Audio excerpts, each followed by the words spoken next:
ఉత్తర తెలంగాణలో చలి పంజా విసురుతోంది. ఆదిలాబాద్ జిల్లాలో చలి తీవ్రత రోజురోజుకు పెరుగుతోంది.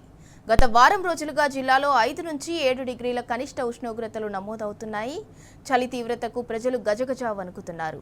రాష్ట్రంలోనే ఆదిలాబాద్ జిల్లాలో కనిష్ట ఉష్ణోగ్రతలు నమోదవుతున్నాయి. ఉత్తరాది నుంచి వీస్తున్న గాలులతో అడవుల జిల్లా ఆదిలాబాద్ వణికిపోతోంది. జిల్లా వ్యాప్తంగా ఉష్ణోగ్రతలు సింగిల్ డిజిట్కే పరిమితమవుతున్నాయి.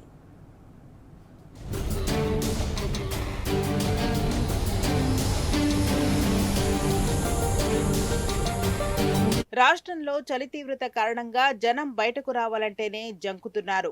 ఉదయం 8 గంటల వరకు సూర్యుడి జాడ కనిపించడం లేదు.